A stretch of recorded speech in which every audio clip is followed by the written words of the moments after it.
அன்பான உறவுகளுக்கு வணக்கங்க. பாண்டியன் ஸ்டோரில் இங்கே எல்லா பாத்திரத்தையும் பார்த்தோன்னே மயிலுக்கு வந்து அழுகையாக வருது. மயிலை பிடிச்சி அவங்க ஆத்தாக்காரி திட்டுறாங்க. போச்சா உன் வாழ்க்கை போச்சா அப்படின்ட்டு எல்லாருக்கும் ஃபோன் அடித்தா எடுக்கவே மாட்டேங்கிறாங்க. நம்ம ஏற்கனவே ரிவ்யூவில் சொல்லியிருக்கிறது தான். அப்புறம் தங்கமயில் என்ன பண்ணுது, கடைக்கு போயிடுவோம் அப்படின்னு கடைக்கு போகிறாங்க. அங்கே கடையில் போய் பார்த்தோன்னே ஏப்பா இங்கெல்லாம் வந்த வராதப்பா மாமா என்னை மன்னிச்சிருங்க மாமா அப்படின்னு அழுது கெஞ்சுறாங்க. எல்லாரும் கெஞ்ச கெஞ்ச இவங்க திட்ட சரவணன் செம்ம காண்டில் வந்து அடிக்க போகிறாங்க. டே அடிக்காதடாங்கிறாரு. அப்படியே ஊர் மக்கள் எல்லாம் கூடிடுறாங்க. அந்த அக்கம் பக்கம் உள்ளவங்க என்னாச்சுங்கிற மாதிரி கேட்க, எங்கள் விவகாரம் எல்லாம் உங்களுக்கு தெரியும்ல? தெரியும் பாண்டியா. அப்போ நீங்கள் என்ன சொல்ல போகிறீங்க? இந்த பொண்ணு பாவம் ஏற்றுக்கங்க அப்படின்னு சொல்ல போகிறீங்களா? இல்லை பாண்டியா, அவங்கவுங்களுக்குன்னு குடும்பத்துக்குள்ளான்னு பிரச்சனை வந்தால் தான் அந்தந்த கஷ்டம் தெரியும். அதனால நாங்கள் ஒன்றும் சொல்லலப்பா, உங்கள் விருப்பம் அப்படின்னு சொல்லி எல்லாரும் கலையிறாங்க. தங்கமயிலை பார்த்து இங்கே பாரு, மரியாதையாக போயிரு, இந்த இடத்த விட்டு போ அப்படின்னு சொல்லிட்டு சரவணன் கத்துறாரு. மாமா என்னை மன்னிச்சிருங்க மாமா, உங்களை விட்டுட்டு என்னால் வாழ முடியாது மாமா அப்படின்னு சரவணன் பிடிச்சி அழுகுறாங்க. பார்க்குறக்கே கொஞ்சம் பாவமாக தான் இருக்குங்க. இப்படி பம்மி அழுகையில் அன்னைக்கே நீ வந்து போலீஸ் ஸ்டேஷனில் இல்லைன்னு சொல்லியிருக்கணும். அதை விட்டுட்டு என் மாமா இழுக்கா அப்படின்னு தான் தோணுது. அழுகுறாங்க. ஆனாலும் நீங்கள் இருக்காதம்மா அப்படின்னு சொல்லிட்டு அனுப்பி வைக்கிறாங்க. வீட்டுக்கு போப்பா, எதாக இருந்தாலும் கோர்ட்டில் பார்த்துக்கலாம், நீ தான் கோர்ட்டில் கேஸ் போட்டிருக்கீல அப்படின்னு பாண்டியன் சொல்லிடுறாங்க. அழுதுகிட்டே போகிறாங்க. போய்கிட்டே இருக்கிறாங்க. எங்கே போகிறதுனே தெரியல தங்கமயிலுக்கு. நம்ம எங்கே போகிறது? ஏன்னா சிந்தாமணி மாதிரி ஒரு ஆள் துணைக்கி இருந்து ரோகிணி மாதிரி ஒரு கில்லாடியாக இருந்தால் போயிடுவாங்க. தங்கமயிலுக்கு ஒன்றும் தெரியாத மண். அது எங்கே போகும் பார்த்தா அழுதுகிட்டே போகுது. அடுத்து பாண்டியன் கடைக்கு போனது பத்தாதுன்னு சொல்லிட்டு அங்கே கதிர் கடைக்கு போகுதுங்க. அங்கே அவர் பாவம் அப்போ தான் இருந்து போய் உட்கார்றாரு. போயிட்டு கதிர் தம்பின்னு அழுகுது. ஐயோ அண்ணி இங்கே எதுக்கு வந்தீங்க அப்படின்னு கேட்கல. ஏன் நீங்களும் என்ன விரட்டுறீங்க? இல்லை இங்கே வந்து என்ன பண்ண போகிறீங்க? கேஸ் நடந்துட்டுருக்கு. அப்புறம் நாங்கள் எதாவது பண்ணிட்டோன்னு அதுக்கு ஒரு கேஸை போட்டாலும் போடுவாங்க அவங்க அம்மா. எங்கள் அம்மா போட்டால் நான் என்ன பண்ண முடியும்? நீங்கள் என்ன பண்ண முடியும்னா தலையை ஆட்டுவீங்க. எங்களுக்கு தேவையா? நீங்கள் தயவு செஞ்சு கிளம்புங்க அப்படின்னு கோவமாக கத்துறாரு. அதாவது ஓரளவுக்கு தான் கோவமாக கத்துறாரு, சரவண அளவுக்கு இல்லை.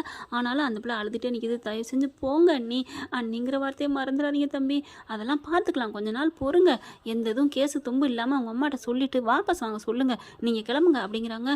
ஐயோ என்னை எல்லாரும் விரட்டுறீங்களே, நான் மறுபடியும் விட மாட்டேன் அப்படின்னு சொல்லிட்டு பாண்டியன் வீட்டுக்கே போயிருதுங்க. அத்தைன்னு வாசலில் உட்காந்துட்டு கத்துது. வீட்டுக்குள்ளே போக முடியல. வெளியில் வந்துட்டு பயங்கரமாக கத்துறாங்க. ஏண்டி என்னை கொண்டே உள்ளர தள்ளி வச்சியே, அப்போ எங்கடி போச்சு இந்த அத்தைங்கிற வார்த்தை?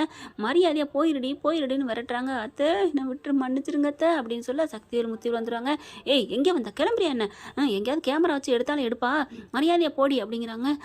அம்மா சித்தப்பா எல்லாரையும் என்னை மன்னிச்சிருங்க, எனக்கு இதுதான் என் வீடு, நான் எங்கேயும் போக மாட்டேன் அப்படின்னு சொல்லிட்டு அழுகுது மயில். அதுக்கப்புறம் செந்திலும் வராங்க. கதிர் வந்துடுறாங்க. சரவணன் எல்லாரும் வந்து, என்னப்பா நீ ஒவ்வொரு இடமா வந்துக்கிட்டு இருப்பியா?